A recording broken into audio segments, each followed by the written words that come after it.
My sister was having an affair while pregnant, and was planning to leave her husband after getting child support. So, I exposed her at her baby shower, and my parents tried to ruin my marriage.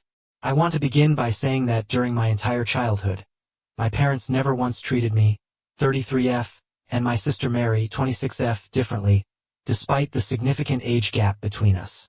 They were always consistent in their love, care, and attention toward both of us.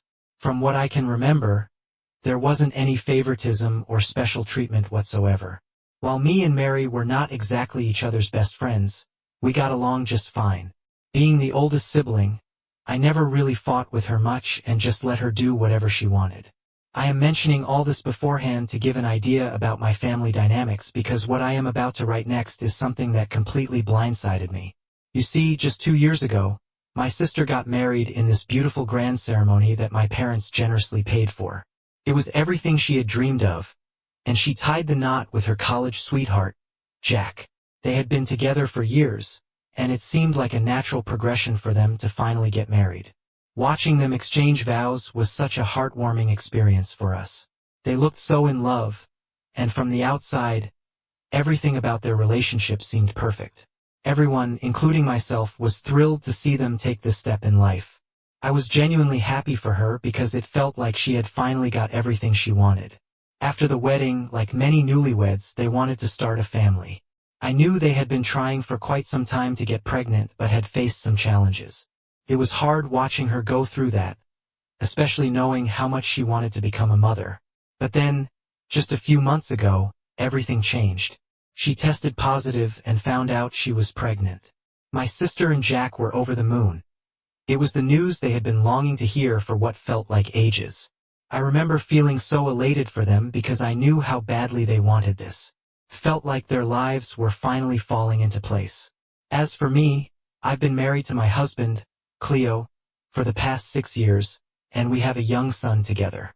Motherhood has been such an incredible journey for me, and I was beyond excited that my sister was finally going to experience it too. She has always been a loving and attentive aunt to my son, and I know she's going to be a wonderful mother. I looked forward to the idea of our kids growing up together, becoming best friends, and sharing a bond better than what we had growing up. I envisioned family gatherings where they'd be inseparable, and I felt this would bring my sister and me even closer as we navigated parenthood side by side. Everything seemed perfect, and I truly believed we were on the brink of a new, exciting chapter in both of our lives. That's why I was completely taken aback when one day, Mary called me to tell me that one of her ex-boyfriends from high school, David, had reached out to her after all these years. She seemed amused by the situation, laughing as she explained that he had somehow found out about her pregnancy and had congratulated her. As they got to talking, they ended up reconnecting right away. Hearing David's name made me uneasy. My mind flashed back to the past. I remembered David all too well from our high school days, and I had never liked him. In fact, from what I could recall, he was nothing but trouble. He was always pulling some prank or another, often landing himself in hot water with the school authorities. He got suspended more times than I could count, and his reputation was far from good. What made matters worse was the history he had with Mary. I vividly remembered how David had cheated on her, and not just with anyone, it was with one of her closest friends. That betrayal had crushed Mary. Back then, she had spent several nights crying. She had been devastated, and it took her a long time to move on from the pain. With all of that in mind, I immediately told her my thoughts. I reminded her of everything he had put her through and made it clear that I thought he was bad news, just as he had been back in high school. I firmly believed that after so many years, there was no good reason for her to entertain him now, especially given their history. But to my surprise, Mary didn't seem concerned. In fact, she quickly brushed off my worries as if they didn't matter. She told me that all of that had happened years ago and assured me that David had grown up since then. According to her, he had become a responsible and mature person. I wasn't convinced, but she was clearly excited about reconnecting with him. She even mentioned that David wanted to meet up with her, and she seemed genuinely happy about the idea. I didn't like it at all. Deep down, I wish she wouldn't go through with meeting him, but at the same time, I realized that there was only so much I could say. So, I decided to keep my mouth shut and hope that everything would be okay. Mary met with David as planned and seemed to have a wonderful time. She called me the next week, bubbling with excitement to share every detail about their meetup. She couldn't stop gushing over how handsome David looked and how much he had changed physically. She emphasized how tall and muscular he had become, speaking with an enthusiasm that made me uncomfortable. As I listened to her rave about him, I couldn't help but shake my head. It wasn't just the way she was praising his appearance that bothered me, but also how she seemed captivated by the fact that he remembered every single detail about her past. I asked Mary what her husband Jack thought about her meeting up with an old high school ex. There was a brief pause on the other end of the line, and I could sense a shift in her tone. She then admitted that she hadn't mentioned anything to him. When I asked her why, she explained that Jack might get jealous if he knew about her meeting with David. This made me even more uneasy, as it felt like Mary was knowingly keeping something from her husband that she should have been open about. She went on to justify her decision by saying that Jack didn't need to know everything about her life. That statement really didn't sit well with me. While I understand that every marriage has its boundaries and personal space, keeping something like this meeting up with an ex, especially one with such a complicated history, from her husband seemed wrong. I didn't want to argue with my sister, so I firmly told Mary that as long as she didn't meet David again, things might still be fine. I hoped she would realize that continuing to see him wasn't a good idea, especially if she planned on hiding it from Jack. But to my surprise, Mary confessed that she had already made plans to meet David for lunch the very next day. She didn't seem remorseful at all about it. In fact, she tried to justify it by saying she was simply enjoying reconnecting with a familiar face from her past, and that it wasn't a big deal. Over the next 2 months, Mary continued to secretly meet up with David, all while still being pregnant with Jack's child. I found it incredibly troubling that Jack remained completely unaware of what was going on behind his back. Every now and then, Mary would update me about her meetings with David, and it became clear to me that she was getting more and more involved with him than she should have been. There was a shift in the way she talked about him. It wasn't just casual anymore. It felt like something more intimate, more emotionally connected. I could sense that she was slowly crossing a line, and it worried me deeply.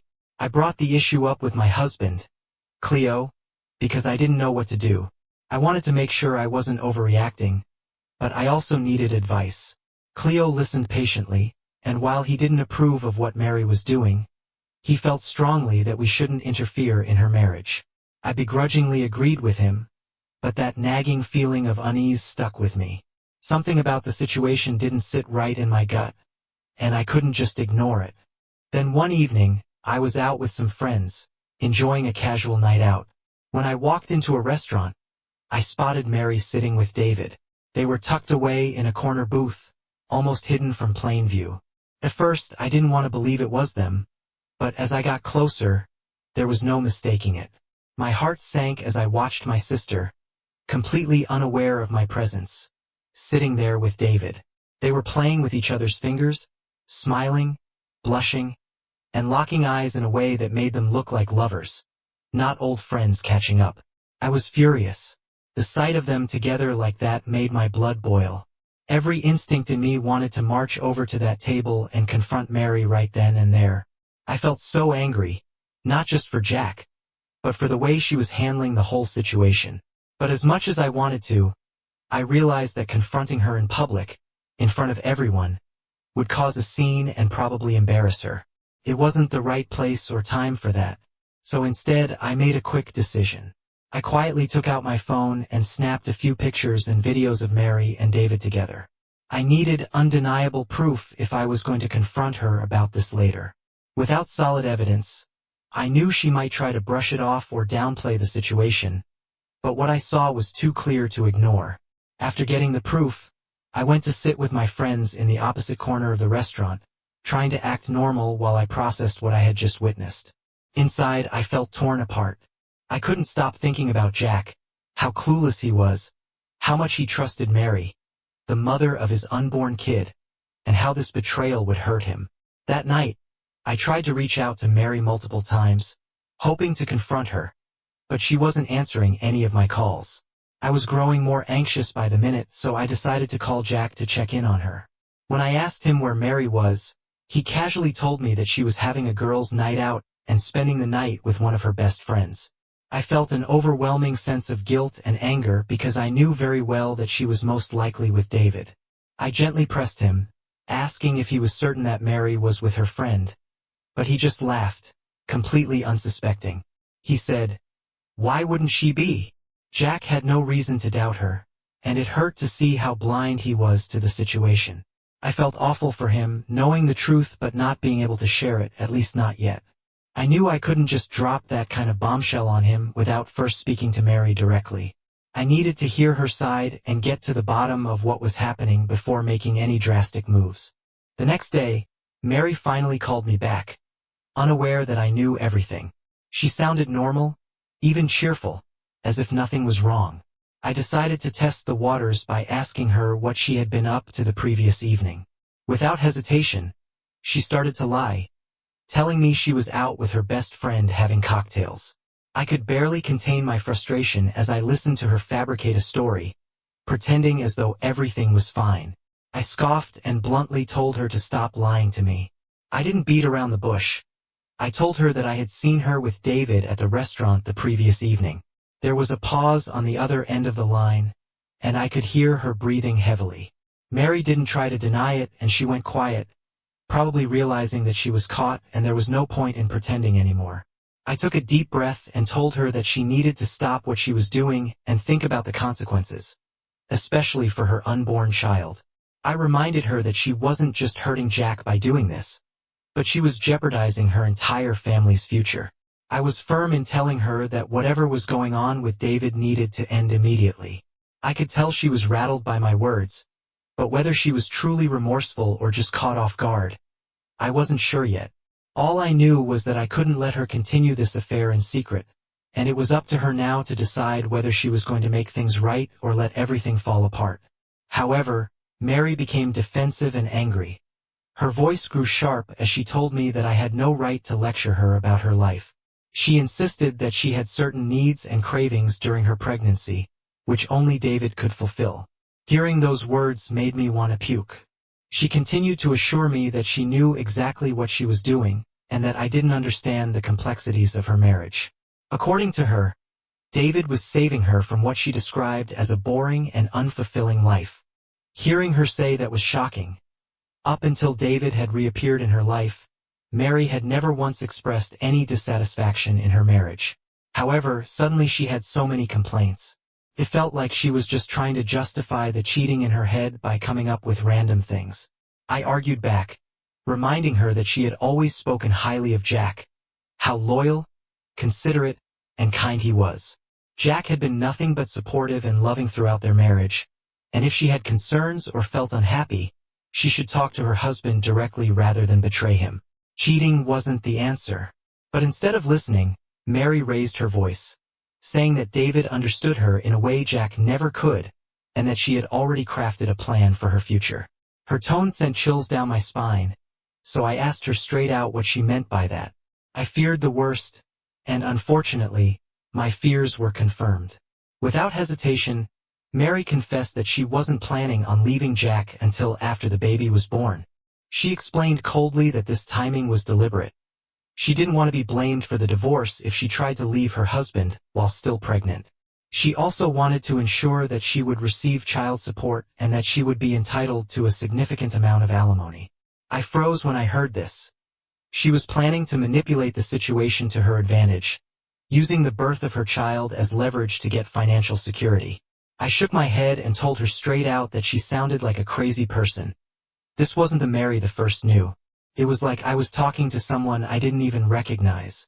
I reminded her again of how loyal Jack had been to her throughout their relationship, how he stood by her through thick and thin, even during the tough times. But Mary continued to argue that although she loved Jack, it wasn't in a romantic way anymore, and that their relationship had grown old and stale. She said she needed to feel something exciting again, and that's what David gave her. He made her feel alive in a way Jack no longer did. I was furious, but more than that, I was heartbroken. Mary's plan was plain cruel, and I told her as much. I warned her that treating Jack, her husband, so coldly while she plotted to leave him was beyond unfair. But she just scoffed at me, shrugging off everything I said, and told me that as her sister, I just needed to support her over the next few weeks. Mary continued to see David despite our conversation. She would regularly lie to Jack, telling him that she was spending time with me or staying at a friend's house. She even started asking me to cover for her if Jack ever called to check in. I was growing tired of her recklessness. Each time she dragged me into her web of lies, I felt more and more conflicted. I wanted to support my sister, but how could I when what she was doing was so wrong? Her behavior wasn't just hurting her marriage. It was putting me in a terrible position too. I didn't want to be an accomplice to her deceit. Then out of the blue, Mary announced that she had planned a baby shower to celebrate her baby's upcoming arrival. I almost couldn't believe her audacity. How could a woman who was having an ongoing affair with another man, while pregnant with her husband's baby, think about throwing a baby shower and act like nothing was wrong? When I arrived at the baby shower, I was struck by how normal everything seemed on the surface. Mary and Jack appeared happy, and if you didn't know the truth, you'd think they were just a regular loving couple about to welcome their first child into the world. Mary acted as if she had no care in the world, completely ignoring the fact that she was having an affair. The sight of her and Jack cutting a cake together to reveal the gender of their baby, a boy, was bittersweet. I felt a rush of happiness knowing I was going to be an aunt, but at the same time, I was burdened by the guilt of what I knew. Jack was standing there, excited about their future together, completely unaware of the betrayal happening right under his nose. It was heart-wrenching. Then, in the middle of the shower, I noticed Mary excusing herself to take a phone call. She disappeared into the other room, and when she returned, she casually told me that it had been David on the phone. He had called because he missed her, and she was already making plans to see him that night. I could barely believe what I was hearing. Right there, during her own baby shower, she was thinking about spending the night with another man. And as usual, she intended to lie to Jack, saying she was staying at her friend's house when she was really going to be with David. I couldn't hold back any longer. I shook my head in disbelief and told her straight up that this whole situation was getting out of hand. But Mary, unfazed as ever, brushed off my concerns. She told me that I needed to relax, insisting that she knew what she was doing. Her nonchalance was maddening. At that point, I knew I had reached my breaking point. I could no longer stay silent or be complicit in Mary's deceit. As I walked back into the room after our conversation, Jack looked at me, sensing something was off. He asked me out of concern if everything was okay.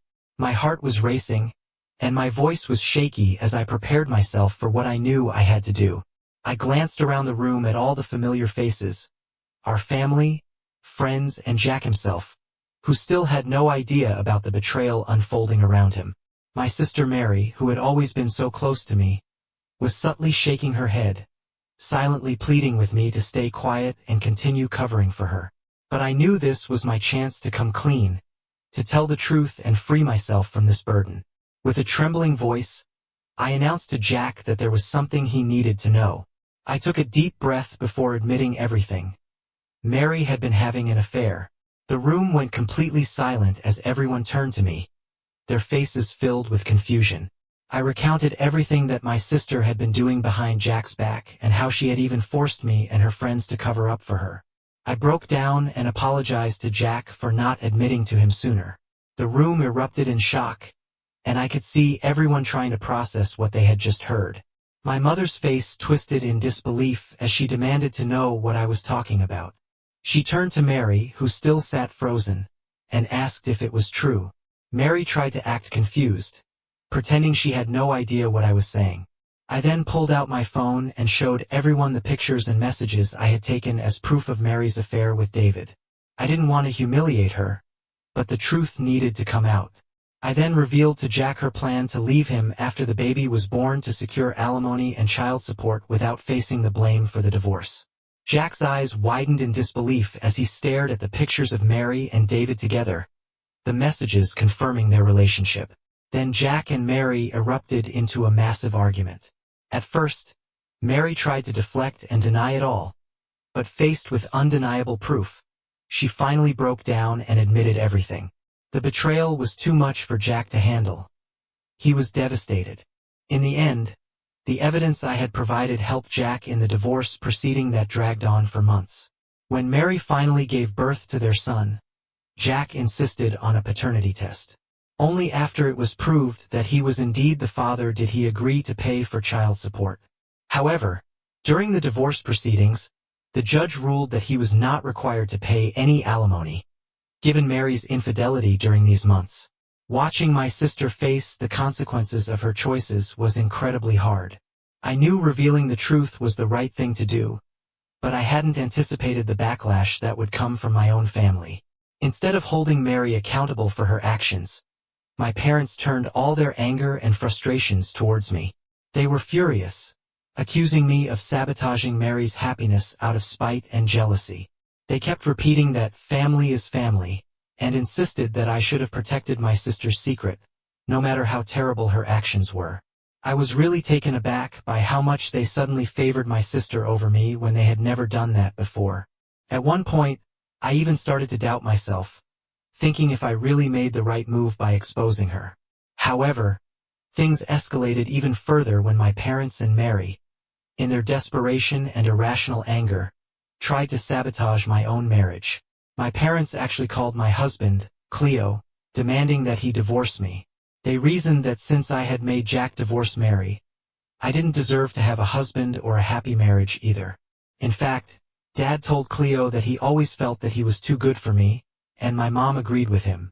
It was as if they wanted to see me suffer in the same way they believed Mary had suffered, even though it was Mary's choices that had led to her downfall. Thankfully, Cleo didn't even take them seriously. He laughed at the absurdity of their request and immediately dismissed it. He knew I had acted out of concern for Jack and was disgusted by my parents' attempts to ruin our marriage out of spite. Then Mary tried to come up with an elaborate lie, claiming that she had caught me cheating with a man from my office and how I was the one who always encouraged her to cheat during her marriage. She was desperate to turn the tables on me and tarnish my reputation, but my husband knew they were all lies. Her attempt to discredit me failed miserably, and all it did was make me even more disgusted with how far my family was willing to go to punish me for doing the right thing. I realized then that everyone except my husband was too blinded by their misguided loyalty to Mary to see the bigger picture. For the sake of my own mental health, I made the difficult decision to have no contact with my family. Cutting them out of my life wasn't easy, but it was necessary. I needed to protect my peace and my sanity. My husband and I moved forward stronger than ever, and I found solace in the fact that I had stood by my principles, even when it meant standing alone. It's been 8 months of no contact when, out of the blue, my parents emailed me yesterday. I had blocked them everywhere except on Gmail, which I must have overlooked. In the email, they admitted they were wrong to blindly support Mary. They explained that they had been too focused on protecting her because she was the youngest, and seeing her in pain made them act without thinking. This was something I had always hoped they would understand one day, but I wasn't expecting it to happen after all the harm they had done to me.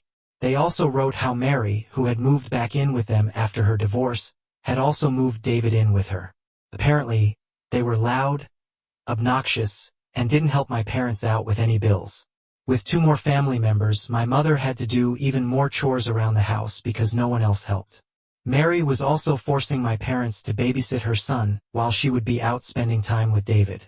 Hence, my parents were at their wits' ends and were reaching out to me, practically begging me to help them. They had written how I should help them talk to Mary, who refuses to listen to them, and get her and her new family to move out immediately. If I refuse to help out my parents after everything that has been done to me, here's what I think. After everything that's happened, I think my parents are only reaching out to me because they know I'm the only person who can help them out, and they have no one else to turn to. However, I am not too keen to help them. These were the same people who had turned their backs on me, tried to ruin my marriage, and called me a traitor just for telling the truth. Now they want my help because they can't control the very person they had chosen to defend because of their foolishness. My sister and her affair partner are now playing happy family, while living for free at my parents' home. I have also reached out to Jack and let him know about the difficulties that my parents are facing due to Mary and David. I asked him to ensure that his kids are not being neglected at their place, and he has assured me that he will be looking into it. Update 2. Thank you everyone for your suggestions. I was planning to ignore my parents' email, but my dad sent me another one. This time, he accused me of abandoning him and Mom by not helping them in their time of need. He said they were really struggling financially and asked if I could send them $200 every month, at least since I have such a great job. He claimed this would help them immensely. I was furious reading this and felt I had to reply, even just to put an end to it. I am just copying and pasting here what I emailed back to him. Dad, you and Mom have shown yourselves to be the worst kind of parents. How dare you ask me for help after you tried to destroy my marriage just a few months ago? Ari lied and made up stories about me and a coworker to make my husband think I was cheating, and you and Mom supported her without a second thought. None of you even once stopped to realize how cruel I was being treated, just for doing the right thing. Now you're asking me for money because your precious daughter and her affair partner are causing problems in your house. You deserve everything that's happening to you. You dug your grave. Now lay in it. Yes. Cleo and I are doing great. My son doesn't miss you at all. Cleo's parents are far better grandparents than you and Mom could ever be. I hope reading this email will shut them up for good. Update 3. After sending my last email to my parents, they've left me alone, which has been a relief. I've heard from some relatives that apparently things escalated even further with Mary and my parents. During a heated argument with my mother over the care of Mary's son, Mary attacked her. My mother had been urging Mary to spend more time with the child, and Mary perceived this as an insult, leading to the confrontation. The police had to be called, but no charges were filed. After that, some of our relatives helped my parents forcibly remove Mary and David from my parents' home. Hearing about these events, I feel a sense of relief and validation. I'm glad I'm no longer a part of all that drama. My parents are clearly dealing with the consequences of their choices.